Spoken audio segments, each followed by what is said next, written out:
Good morning, students. Dr. Haney here, and we're going to start chapter 1 today.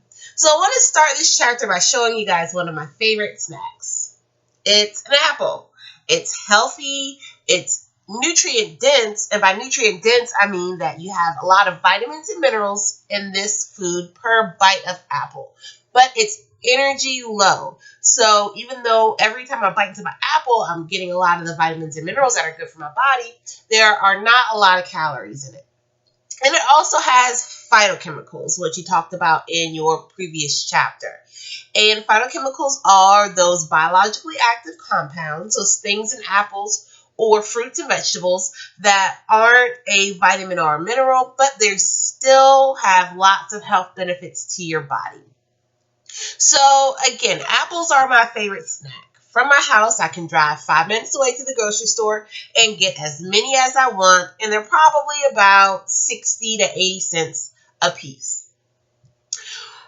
Well, that's good, all fine and dandy, but if I lived in a place that was a food desert, if I drove 5 minutes away, I would only be able to go to a convenience store or to a gas station in order to get produce.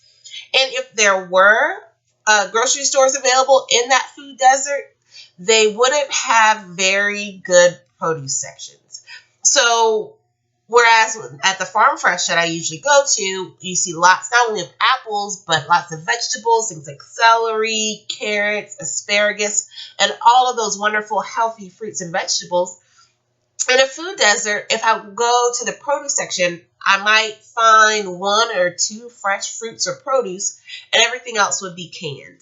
So when we talk about the nutritional benefit of food, this really makes a big difference, because in foods that are canned, a lot of times you'll have less nutritional value because they are processed, and they'll be less healthy for you, because if you look at the nutrition labels on canned foods, there's much more sodium in the canned foods than there are in the fresh fruits and vegetables. And even in canned fruits and vegetables, there's a lot of added sugar, which again makes this healthy apple less nutrient dense and more energy dense. So for you guys' first assignment for the class, I want you to go to 2 different grocery stores. And you can pick any 2 that you like, but I'll give you a recommendation for 2 where you can really see the difference. In Newport News, there's one Whole Foods, and it's on Jefferson Avenue. And if you go in, Whole Foods has a huge array of fruits and vegetables, and lots of organic fruits, all natural fruits. So there's a wide variety of fruits and vegetables. If you go to the grocery store in the east end of Newport News, you'll find that the produce section is much smaller. The produce isn't as appealing, and it looks quite different.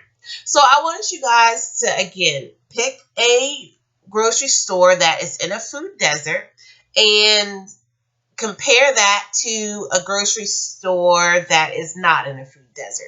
A place like Whole Foods. Farm Fresh is also a good one. Farm Fresh is where I go to get a lot of my produce.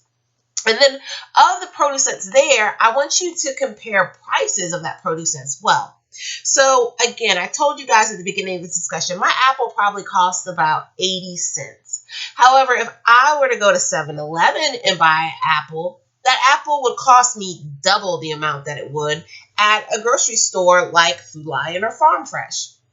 And that's another issue with food deserts. Even though the income of the people that live in food deserts is usually much lower than in other places, the produce and fresh fruits and vegetables that are available are usually much more expensive than they are in regular grocery stores. So not only do you have limited access to fruits and vegetables, but you're also paying more for these things.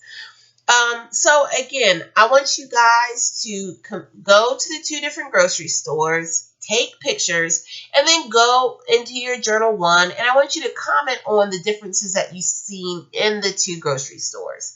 And after you complete that assignment, I'm also going to have a wiki available for you guys, and I'm going to ask you some additional questions.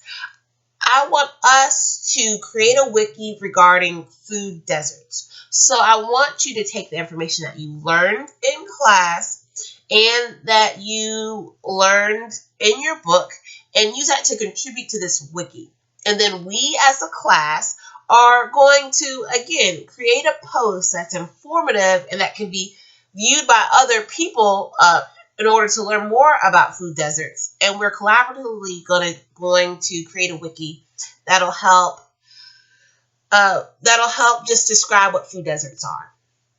So I hope that this activity is both eye-opening and informative to you all, and I hope that it begins what's going to be a semester-long discussion about how nutrition isn't just what you eat, but why you eat it.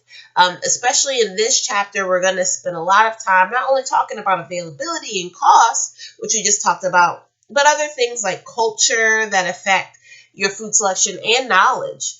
Hopefully by the end of this class, knowledge is going to affect your food choices. I hope that towards the end of the class, you are no longer going to buy as many canned fruits and vegetables, but buy more fresh, because you'll understand that the health benefits of the fresh fruits and vegetables are much greater than those of the canned produce. So I'm looking forward to reading you guys' journals. Again, please check the due dates and make sure that they're submitted in a timely fashion.